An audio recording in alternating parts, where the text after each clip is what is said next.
What are some ways that a regular person can become financially independent? Somebody who doesn't have any kind of a head start in life, isn't born into money, doesn't have some kind of trust fund waiting for him when he turns 21. What are some ways that a regular person can actually build wealth and grow wealth and become financially free? There are a lot of things you could do, but it kind of depends on who you ask.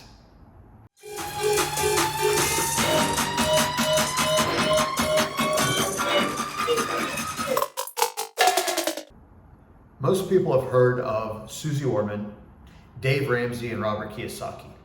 Three sort of financial gurus. I hate using that term. I don't know what makes you a guru. I guess you got rich somehow and now you're a guru. But most people have heard of them. They've been around a long time. They're all old.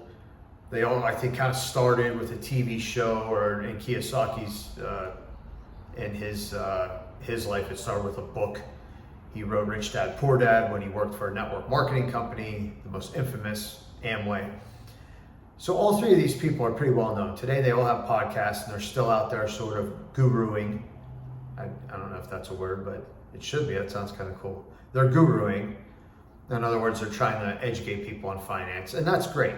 Susie Orman kind of represents I'm going to say sort of the least educated of the three.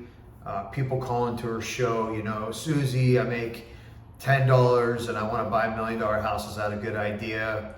No. I mean, that kind of stuff. I think of Dave Ramsey as sort of one step up. Most of his callers have a little bit of financial knowledge. They know about maybe basic investing, an index fund versus a savings account, that kind of a thing. So his big thing is living a life that's debt-free. And I'm going to say Kiyosaki is sort of the most savvy of the three. And of course, he's a big real estate guy because he started in real estate. Invests in paper assets too. He likes the stock market and he likes hard assets, but he's basically a real estate guy. That's how he got rich. So most people know these three people. Now, recently, Kiyosaki was talking in a podcast about how poor people listen to Susie, middle-class people listen to Dave Ramsey, but the wealthy don't listen to any of them.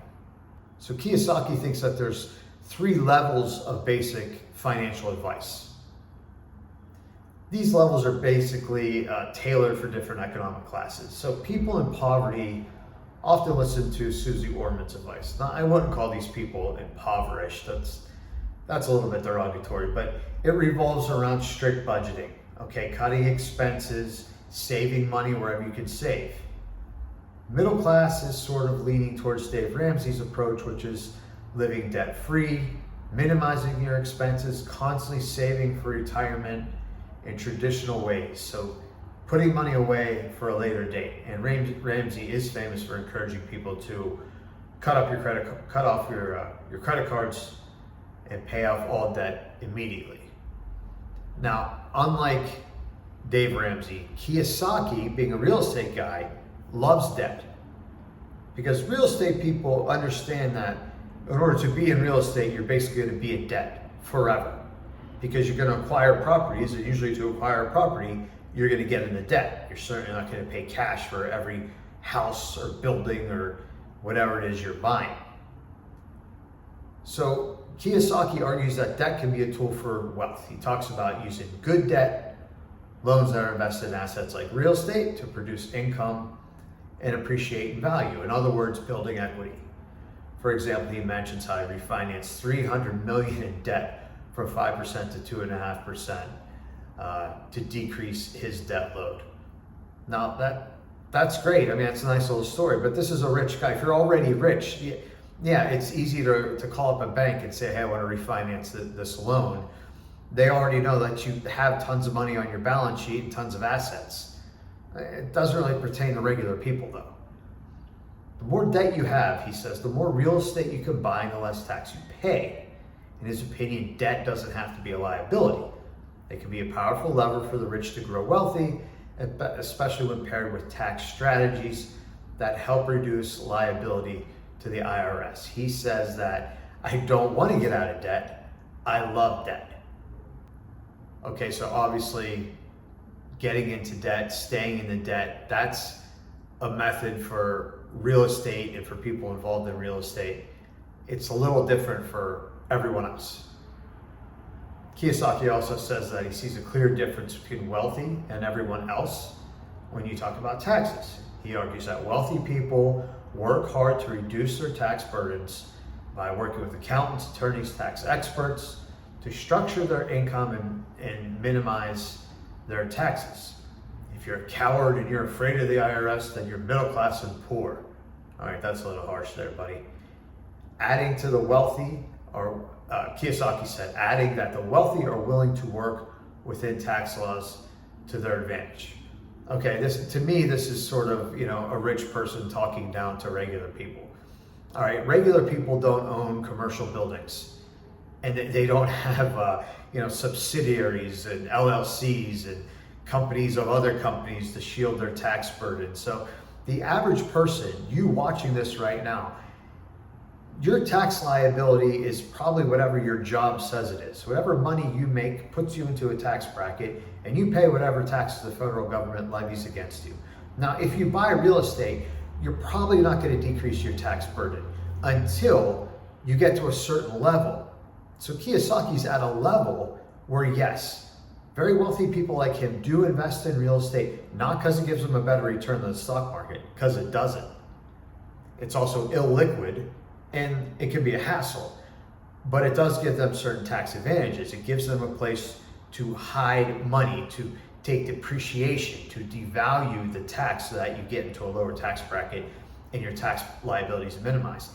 But that's only for people at that very high level. So it just doesn't really pertain to, regular people. Kiyosaki's approach isn't for everyone. It reminds us that financial advice isn't universal. Okay, what works for one group won't work for another. So whether you follow Ramsey, Susie Orman, or Kiyosaki, understanding your own financial goals and limitations is essential in deciding what path to follow. Okay, that's kind of the no-duh summary of Kiyosaki's recent podcast. So I'm not a big fan of any of these people. Okay, not because I should say I'm not a fan, but I'm not against any of these people. I like to make up my own mind. I like to hear all sides. Tell me your argument. Let me hear what you have to say. Show me data if you have data. And then I'll make up my own mind based on my education, what I know, my experiences of life, and whatever research I choose to do on the topic. But I also know a lot of people, they love to follow other people. They love to put someone on a pedestal.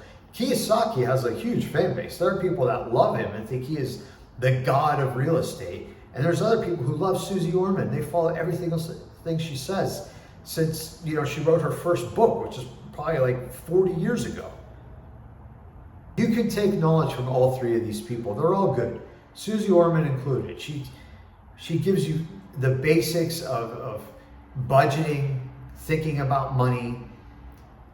Ramsey gives you the basics of debt and things to avoid, cutting expenses. And Kiyosaki's a little more highbrow just because he gets into real estate and refinancing and interest rates and that type of thing. So these are a couple different methods of how a regular person could invest and start moving towards financial freedom. Which one you prefer is up to you, but think about your future, formulate some kind of idea of where you want to go, and start investing in something. Invest in something to make that happen. Don't forget to like and subscribe to the channel. I'll see you next time.